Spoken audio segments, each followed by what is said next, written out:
What's up, everybody? Welcome back to the Arizona Cardinals Madden 19 Rebuild franchise. The season is going quite well. We're 6-2 at the halfway point. I don't know what game I want to watch today, but we'll see where things go. I saw a comment bringing up the fact that our bathrooms are rated only an 8 out of 99. I better change that. Now the bathrooms are so nice you won't even want to watch the game. Whoa, 4 upgrades, including 3 offensive linemen, 2 starting. Roy Marpet is up first, 87 overall. Might not get a whole lot better than he is now, but that'd be okay. He's a number 7 ranked right guard. Still has quick development, so we'll see where things go. We're going pass protector with the upgrade this time, getting to an 88 overall. That strength upgrade, by the way, gives him 98. That's special. Devin Brasile is also a very strong run blocker. I'll probably go pass protection with him. He's 28, so closer to regression, but still in good shape. 3 upgrades compared to the many that we saw Marpet get.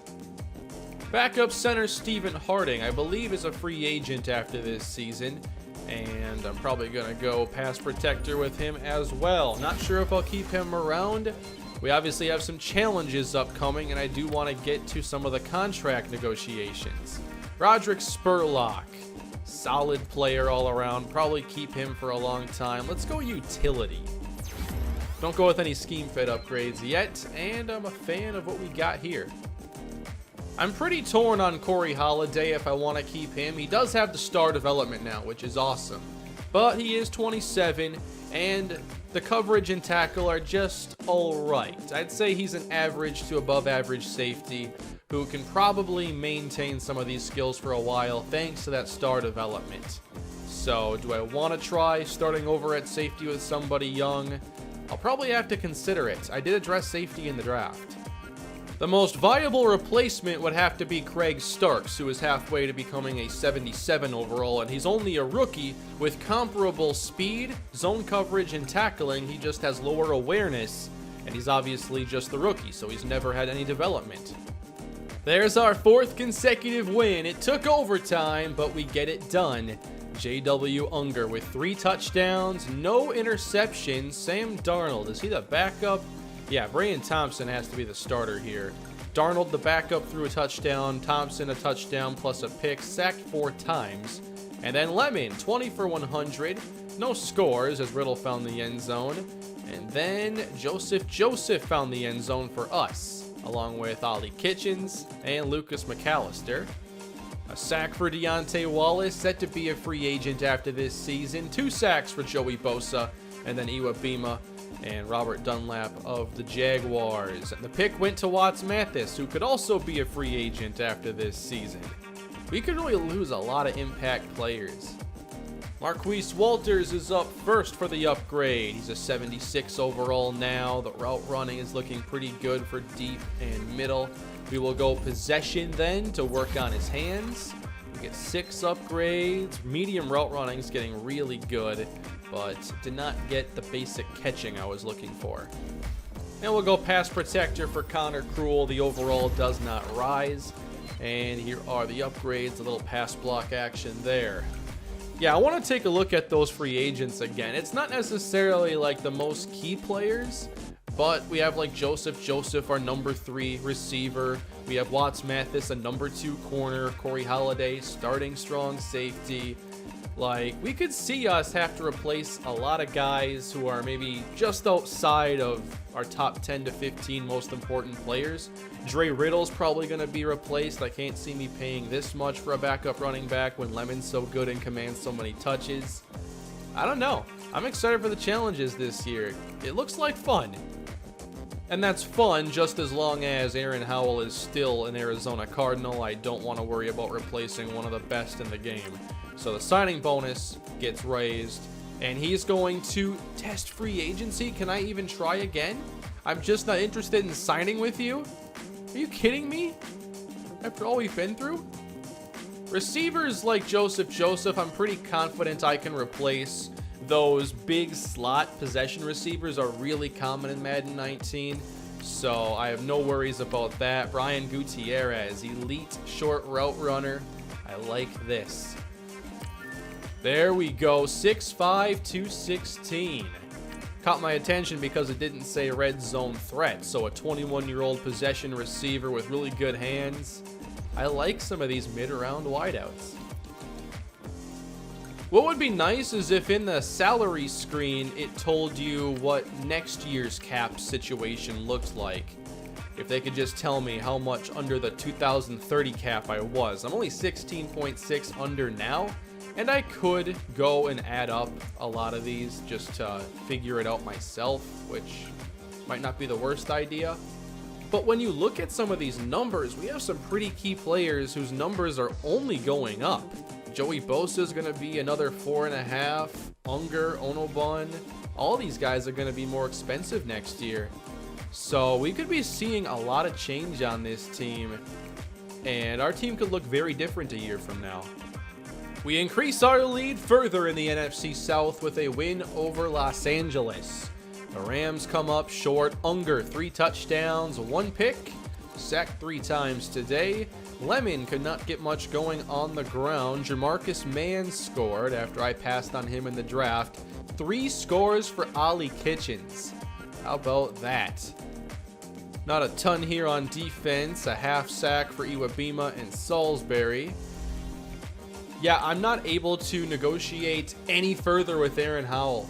So I'm going to be left either testing free agency or probably more likely using the franchise tag. I didn't think after 2 failures it'd be over. By the way, Bradley Sneed is now down to quick development. He was drafted with star, but obviously was a blocking tight end with low speed and hands, but still made a number of plays. It was fun to have him on this team, but unfortunately that development has regressed. Lots of upgrades, including the kicker, who's no longer an 80 overall rookie. We're going for power here. We have enough accuracy as it is. Ryan Schroeder just becomes more aware. Backup tackle, Anthony Brinker. I think when you're a tackle coming off the bench, let's focus on pass protector then, because you never want your backup to cause your quarterback to take a lot of unnecessary hits. Howard Iwabima, 93 block shed, 85 power, 93 finesse. We're going speed rusher, 90 overall, 6 ratings, 5 power move. Wow. Isaiah Wynn is no longer an elite pass blocker. It's weird because the run block and pass block ratings are down, but the secondary ratings are, and I have no idea how to evaluate that. So I'm just going pass protector in that case. Got to protect Unger, and that should help things out a bit. Star development too, so it will hopefully help cancel out some of the regression, but it takes an awful long time to get 43k XP. 34-6, let's go Arizona. More dominance. J-Dub, 3 touchdowns, no turnovers. Lemon found the end zone on a $118. And Onobun scored 2 times. Joseph once. And defensively, we've been really good on defense. We have to be first in yards, I'd have to assume. Sacks there for Iwabima and Salisbury. We're second in offense, and we are 5th in defense. So we're a very good team. And I know my normal structure for these seasons is kind of to watch 4 games a year and to do some simulating. We're actually going to finish the regular season today. I think that's the best. We have a nice lead here in the division, and unless something weird happens, we're going to win it. So I think we should play either week 16 or 17. And next episode, playoffs. One thing that'll be pretty important going into next year is maybe cutting a player or 2 to save some salary. Now, these savings and penalties are for this season, but consider the penalties will go down for these players a year from now. So cutting Joey Bosa obviously wouldn't be a great idea. We're just not going to save much there. There's too much of a penalty, and he's still playing at a high level. Walker Onobun would cost us nothing to cut, but he's our #1 receiver. Unger, obviously, he's going nowhere. Iwabima won't be leaving anytime soon. So I don't really see a path forward for us to save a bunch of money next year cutting someone? I hoped I would. The more I look at this, the more I think this offseason is truly going to be the most challenging of this series, and it has the potential to either keep this window open or slightly close it a bit. So I think what it comes down to is we probably can't really cut anybody to save money, but we can likely do some trading if we need to. And that'll be the preferred option if it has to be a player that's a good one, just making too much money. Let's go Agile today for Spencer Lang. Work on that skill set a little bit, 77 overall. Dawson Jordan is set to be a free agent. Not sure if he'll be on the team next year, but that's a pretty good upgrade for him. 82 speed, 77 catching. He could definitely help somebody out. We have made a deal with Gilbert Vaughn. He will be a Cardinal for the next 4 seasons. I just felt like, as far as all these contracts go, his was one of the best values, and it helps ensure our defensive line can stay strong for a long time. We have Iwabima under contract. We still have Salisbury, who I hope to have as a long-term player. Marcus Sullivan. Honestly, next year, there's a good chance that I at least consider the idea of trading Joey Bosa, because that would allow us some salary flexibility. Plus, it's one of the only positions we would have viable replacements. We know about Salisbury, but Marcus Sullivan was drafted, and he's still waiting for his real chance. And you really can't wait much beyond the second season of his career. He's hardly gotten to play, and we made him a first-round pick. Sullivan's XP will obviously go up next year as far as what he needs to level up, so maybe we've ruined his ceiling a little bit, but he's still got a good skill set right now, and we can still work on developing him before the end of his first contract and then go from there. So that's just one way of looking at it. I know that we have LaMarcus Russell, and there was a little talk in the comments last episode about him replacing Deontay Wallace. I haven't seen enough from Russell to make me think he could do that. I felt like he kind of underplayed his ratings a little bit when we were watching the games. There's a lot that I like here, and I don't want to give up on him, so I'm more apt to let him just replace Moses Humphrey, who's about to have his contract come to an end. He has worse development, although I thought Humphrey played better. And Holiday wouldn't really be expensive, but I feel that strong safety is a position we could afford to have some turnover and place somebody like Craig Starks. We talked about him earlier. And where was he drafted, by the way? How good of a value find was that? He was a 3rd-round pick. We're pretty good at winning these football games right now. We defeat San Francisco in a close game. I bet that Trey Brackenridge caught a touchdown. If he did, we'll do the wild card game tomorrow. How about that? I like doing these little propositions. 4 touchdowns and a pick for J.W. Unger. And rushing, no touchdowns, but good yardage for Lemon. And in the air, Brackenridge could not find the end zone, but I'll probably try another one of those during the game we end up watching. Cason Blair for a touchdown. Young scored twice. Kitchens scored twice. The touchdown count on Kitchens has to be pretty good, and I wonder if there's a real chance of him making the Pro Bowl because of it. Lots of upgrades here. Let's begin with Ahmad Burns, who definitely had his breakout performance last episode. Good to have him on this team. Field general upgrade today. Up 4, play rec awareness. We'll take the intangibles. Just the first upgrade of the day for Bradley Young, and most of these ratings are really, really good. We'll go possession with him, though, and focus on some of those core traits: awareness, catching traffic, and some route running boosting. Joseph is solid. We'll probably just go possession with him. No reason to try anything else. And we get that medium route running up a little bit. And then Corey Holiday, who's getting a nice upgrade here. He has some good man cover skills, but I'm worried about zone coverage here. Up 4. No zone coverage, though. Yet another win for the Cardinals, and we're doing it without a whole lot of offensive yardage. 2 scores for Unger, who's done a good job handling the turnovers in this episode. Carson Wentz was intercepted once, and we didn't run that effectively.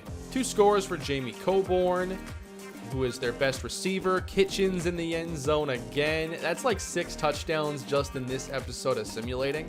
13 tackles for Deontay Wallace, and 1 sack for Jarvis Salisbury. The pick was from Corey Holiday, trying to prove he's not replaceable. We currently have the best record in the NFL and are close to winning the #1 seed. I'd like to watch that Viking game. It could be important. They're 6-7, and we've like never played against the Vikings in this series, it feels like. So we might play them today in Sim Week 17.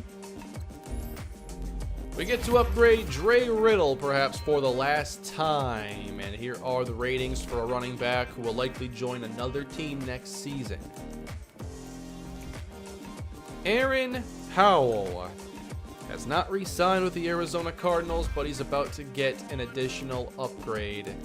Let's go man-to-man today. Why not? Powell gets a boost, +2 to tackling as well. I hope he's still with us next season. We just keep winning. 31-17. We've won the division, by the way. Unger, 2 touchdowns, no interceptions. Lemon did pretty well. Young found the end zone. Brackenridge does not score a touchdown against us this season, and McAllister does score. 3 sacks for Salisbury, 2 for Iwabima. Interested to check the stats here at the end of the episode. I know that we have some major standouts with Unger playing pretty well, and Kitchens especially. I think he can be a Pro Bowler, and that would be huge. All right, the Vikings are 7-7. Which game is more interesting? I'll just play whoever has the best win percentage at this time. Is it the Vikings or the Titans? It's the Titans. Okay, they win. Oh well, we'll play the Vikings one day. Whoa, a whole bunch of upgrades now. Walker Onobun is there along with Bradley Young. We'll go possession, trying to raise that short route running, and we do get it. Red zone threat now for Bradley Young. 6 ratings up, catching traffic's included, and spec catch. Young is now the number 21 ranked wide receiver in our league, by the way, at 88 overall, and I don't think he's done developing at just 24 years old. Here we go. Always nice to give an upgrade to a player whom I just signed to a long-term contract. And I know Speed Rusher has been so good for a lot of things. Power moves getting upgrades. I will go Power Rusher, though. We get 2 overall points up, though. And 2 to tackling, 1 to strength. Here's what Vaughn has done in his career, by the way. The sack numbers aren't huge, but obviously it's important to have high overall defensive linemen. He does get tackles for a loss and a lot of tackles, and I'm sure the sacks will only go up. Will Deontay Wallace still be on the Cardinals next season? I hope so, but making this work is going to be tough. Pass coverage again. I think everything has been pass coverage for him. And then Jarvis Salisbury. I think Power Rusher is the way to go again. 83 overall. 5 ratings up. Not bad. Albert Blazer is now on the tails of John Madden after picking up his 100th win. There we go. Congratulations to Coach Blazer. But we're still looking for that Lombardi trophy in his era of coaching the Cardinals. I think right now I just want to go to the offseason with these situations. I want to see our overall cap space and not make any offers right now. This is going to be tough. I can't wait for the offseason, but I'm hoping I don't have to do that episode for a little while yet. Minnesota couldn't beat us either. The win streak continues. And we had a touchdown from Unger. No interceptions. That's incredible. I'm not so sure you're going to see many starters in Week 17. Parker Tate, 8 for 90. This might be a game where we focus more on the backups and get a chance to see players potentially for the future. I'm not sure we have much we need to get accomplished here in Week 17. I don't think anybody No one could have caught us. We haven't lost. So we must have a 2-game lead on anybody. That number 1 seed belongs to us. And here are the standings. Yep, we got that Z. We've clinched. We're solid. You guys can figure out the rest. We are resting the starters in week 17. 2 more upgrades before week 17. Turner Dye is up first. 94 pass blocking and balanced player tendency. I want to go into the edit of him here and just take a look at if there is something that with his traits makes him more penalty prone. His penalty is just normal, so I guess we've just gotten unlucky with that part of his game. But Turner Dye will get another pass protector upgrade today. I don't think he's allowing as many sacks this season. Why don't we take a look to see if that's gotten better? Yeah, oh, that's his rookie year. But it's still gotten way better. His best in a long time. And Stephen Harding could use some work here in the agile department against finesse rushers. And there we go, +3 impact block.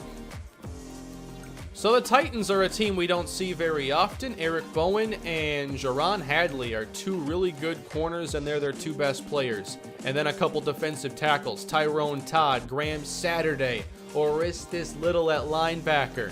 I think it's a defensive football team. Norman Burford is the quarterback, and one of the storylines here is going to be Marcus Mariota playing against his former team. J.W. Unger is not going to start. So we'll see how our backups perform, and it'll hopefully give us some good information for the future.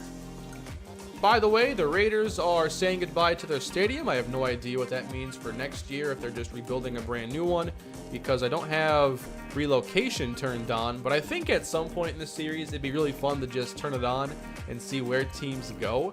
And for draft stories, by the way, LSU quarterback Carter Herman won the Heisman, so keep that in mind. But I'm really surprised we have no draft stories beyond that, because they still show Kashim Verdon, and that was last year's class. I haven't scouted him, by the way. I have scouted some first-round quarterbacks, but he's just going to go too early to even bother. I haven't used the Color Rush uniforms maybe ever, and they're so good. How come I never did that? Wow, those are awesome. I gotta save them for the starters, though. We'll break those out sometime. Glad to see it's a packed stadium to watch all the backups today as Arizona looks to continue their winning streak. It's 10 games now. We've been unstoppable this episode, but you're not going to see all the familiar faces you're used to seeing in this series. This is going to be so much fun. Get ready for Marcus Mariota to take the field with Dre Riddle at running back. At receiver, it's Lawrence Turner, the rookie. Marquise Walters and Joseph. Some starters are still going to play. Lucas McAllister at tight end. Watts Toller at tackle. I did what I could here to the offensive line. But Marcus Sullivan, number 91, I really want to watch him to see if next year he could be ready to take over as a starter potentially. Joseph Chambers will be out there. Harvey McPherson, Tyler Lopez, LaMarcus Russell, Tyree Stevenson, Frank McFadden as well could be in a great role next year. But also at strong safety, let's see Craig Starks in the place of Corey Holiday. And we're off here in week 17. The playoffs are upcoming. We'll get a first round bye, and we still have more to do this episode. This is going to be a long video knocked away. How about that? That play was made by Tyree Stevenson. Now in the tight formation, Tennessee, second down and 10. Uh-oh, big trouble in the backfield. Bennett loses 3, and Marcus Sullivan is right there to make the play. Next episode will be tomorrow if either Frank McFadden or Craig Starks can get an interception. We'll put that on the line today. 3rd and 13, watch out! It's Harvey McPherson. What a start for this defense. I'll also say if Camdron Mallett at free safety gets a pick, or if Marcus Mariota gets a rushing touchdown. How about that? 3 different players get a pick, or Mariota runs it in for 6. Here's Mariota off the face. He gets caught. I couldn't tell. Joseph. Here is Mariota with a little dump off underneath, and we'll get a chance to see some more Marquise Walters and his speed. Don't forget to leave a like and subscribe if you are enjoying the Arizona Cardinals franchise series. It's sure been a lot of fun lately. Mariota on target. It's a first down inside the 15. Undrafted receiver Lawrence Turner is getting his chance. He made that last catch. Now from inside the red zone, Mariota. He will fire to his right to an open man. Could Mariota look to get you that rushing touchdown here on the first possession? Well, it's two receivers, top of your screen, and here's Mariota. Handoff, Riddle bouncing and losing a few yards. Hey, the Vikings went 8-8. Maybe they made it to the playoffs. Maybe not. The Vikings are just bad in every franchise. I don't know what it is this year. You can go 10 years in and they are still bad. Here's second down. Mariota gives this one to Riddle, who will take it down inside the 3. All right, can Mariota get you that rushing touchdown? Third and goal. Oh, we run it to the fullback inside the 1, Spurlock. But we're not getting the touchdown. We are just going to kick. Remember, Camdron Mallett, Craig Starks, or Frank McFadden. They could be the ones to get an episode up tomorrow. As the Titans have it now, and they end up stalling out toward midfield. And we'll sim some of the offense now. JT King's going to get some touches. But a really strong opening for our team. I was really happy with how they played. But just a 3-0 game now as we continue. And the Titans getting close to the 50. Third down and 2. Sacked by Sullivan. Now Mariota goes down. And that's a reminder, like, this defense is really good. And we had a good first possession. But obviously, 3 points is nothing to be too proud of. Especially now as we have been stalled. And Tennessee has it. Our half of the 50. LA down there, I wonder if they're still in the wild card hunt at 8-7. But here's second down, a give inside. Got some daylight there, tripped up across the 35. 3 tight ends in the game now, but a throw incoming. Good protection, it is floated and incomplete. Well defended, and that's Starks. He didn't go for the pick. It's a draw, and again, daylight as they get out toward the 23. So McFadden wears 31, Starks 25, and I think Camdron Mallett's like 44. So keep those numbers in mind. Handoff, right side, nothing there. What a stuff. Trey Lee, he's still in the league. Let's go. From our practice squad to the Lions to the Jets, right? To the Tennessee Titans. What a journey. Trey Lee, kicker of the Tennessee Titans, could be going to the postseason. And now Arizona taking over. Marcus Mariota, will he help you guys out? It's a fake. And a throw to the right side. Caught by Joseph.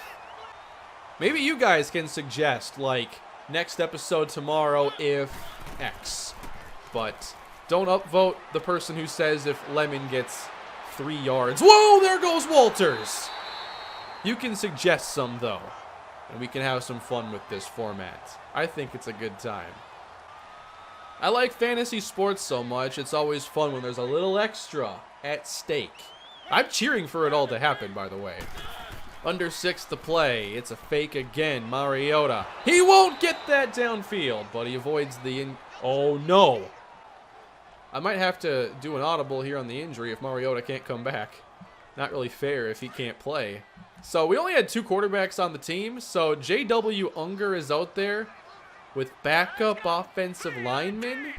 That can't stay that way. If Unger has to play, so do his linemen at least. I have no third quarterback. I don't use a third quarterback. I like to use the roster spot somewhere else, like a 5th running back or a 7th corner. Here's a 3rd and 9 draw to Riddle, who gets caught up on his own block, and it costs him the first down. Shoulder tear.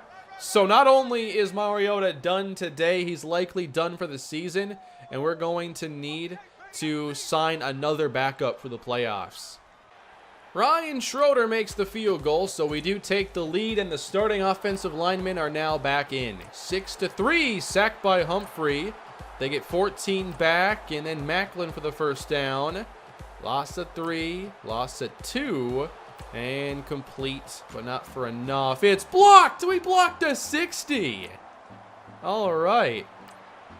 6-3 Arizona. I don't know what it's going to be now for the offense. I want to think of something fun. How'd they get the ball? I have no clue what's going on, but they got the field goal. I'll have to see how we even lost it. I just want to end this half probably. But it looks like we have a chance to go down and score. We got the field goal out of it, so no touchdowns in the first half. And we will get into the second half here in just a moment. But what happened on that drive? Oh, Unger must have gotten intercepted. He does have one of those now. It's his first pick in a long time, too. So with that, we will watch some offense. And I will say another episode here for the offense. Unger's not rushing for a touchdown. But how about if Marquise Walters gets a 20-plus yard touchdown? How about that?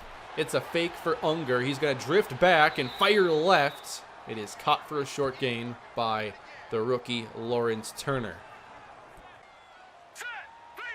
I will also accept a 20-plus yard Lawrence Turner touchdown. How does that sound? From the 31, it's Unger back to pass, and he looks to his left, finds Turner across the 40-yard line. First down, Cards.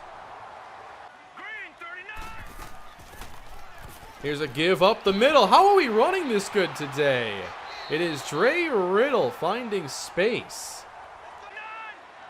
Now we're spreading the defense out a bit, and we're still running it. Riddle right side, out near the 30-yard line. Extra speed in the game now. 4 wide receivers. I believe Bradley Young's out there too. He is, right side. Unger looking left, intercepted nearly, and Turner die. This is what I was hoping to avoid. Do I just play a kicker or somebody at quarterback? What? Isaiah Wynn, 6-yard reception. I like it. We're thinking outside the box here in week 17. All right. And I still don't know how I want to move forward in this game. I might pull Unger at some point. I mean, we have not much to be gained by actually winning today. Here's Unger outside. Yeah, I just don't think I want to risk injury. I think we should put in the punter. I'm serious. I don't want to ruin the potential playoffs here. Evan Mann is going to play quarterback. Evan Mann does have better accuracy than Ryan Schroeder. All right? So he is going to play with his 10 throw power. I am doing this right now. It's actually happening, okay? I don't want to risk injury to all these players. We have not much to gain. We have nothing to gain. So if our punter, Evan Mann, accounts for any type of touchdown in the air or him running, I'll do an episode every day for the next week. I can't believe what this series is becoming right now. Evan Mann is in at quarterback, and this looks like a passing formation. It's a run! If our punter gets hurt, I don't know what to say.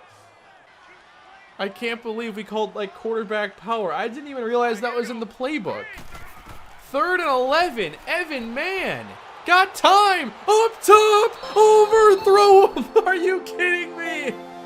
You guys almost got a week's worth of videos there. He overthrew it. I love what this series is right now. Camden Mallet knocked one away. So there's still something to be gained in this episode as far as these fantasy objectives I have created. 12-6. Burford for 11 as the third quarter winds down.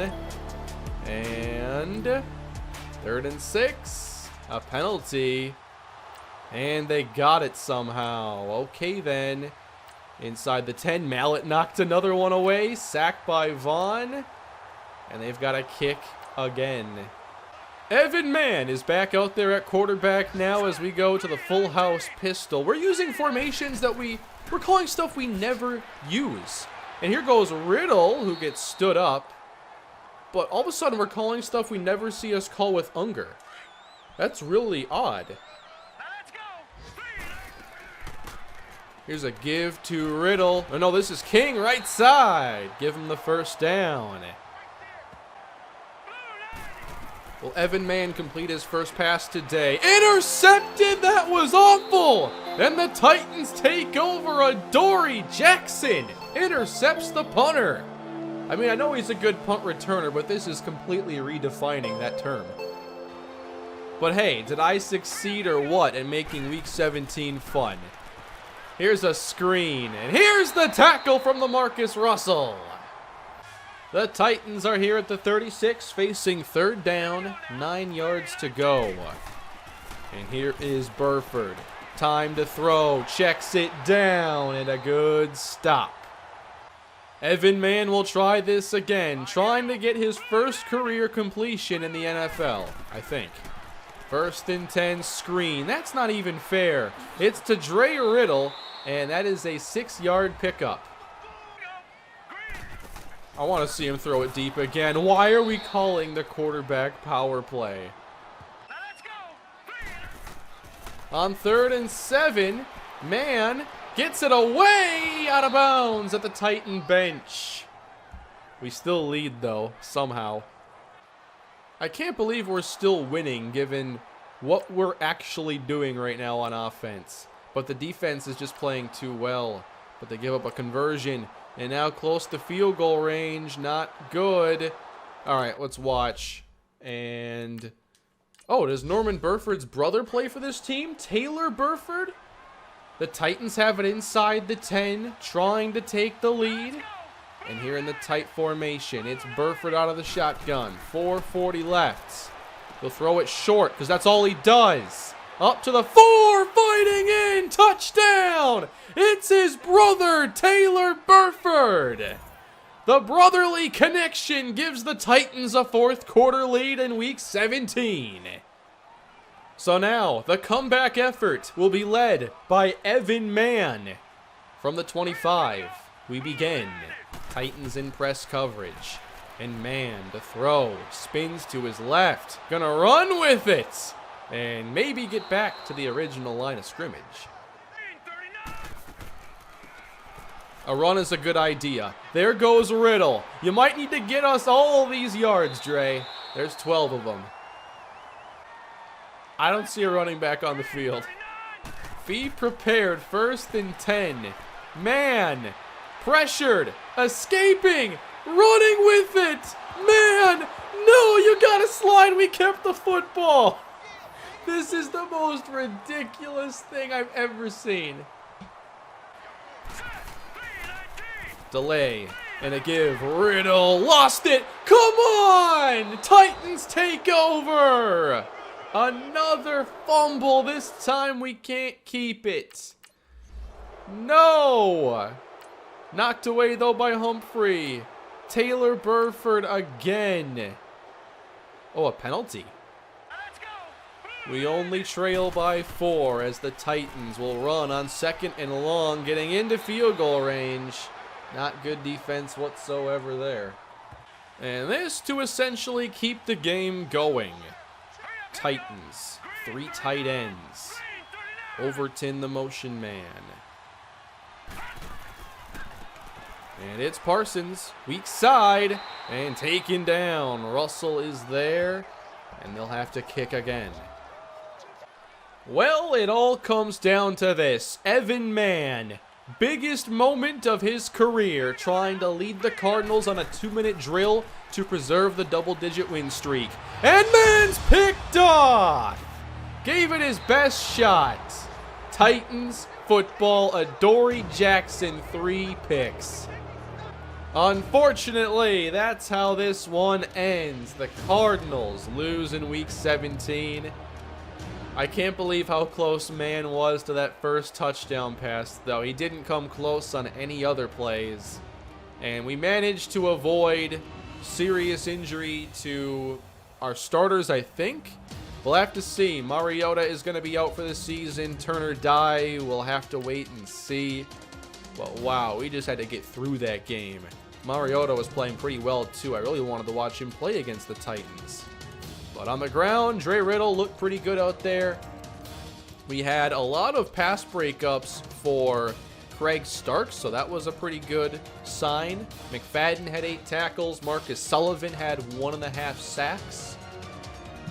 Big day for Evan Man. He gets an upgrade, but it won't be to his quarterback accuracy, sadly. It'll be to his kick power instead. 74 overall. The injury to Dye was not serious, but Mariota's injury is. We will be placing him on injured reserve and signing a new quarterback. We're going to sign 6th-year pro Hanson Hannum from USC. And his ratings are solid for that of a backup quarterback, so we're lucky that he is still available, and he will beat J.W. Unger's backup. Ahead of our next playoff game, we have more upgrades. Jarvis Salisbury, I see 2 skill points, which means he likely made the Pro Bowl, plus he's getting a confidence boost. Watch out for Jarvis Salisbury. Here's a boost to power moves, +3. I think I'll save some of these for next episode, though, just because this episode's already going to be like one of the longest of the series, and we're not playing in Wild Card Weekend.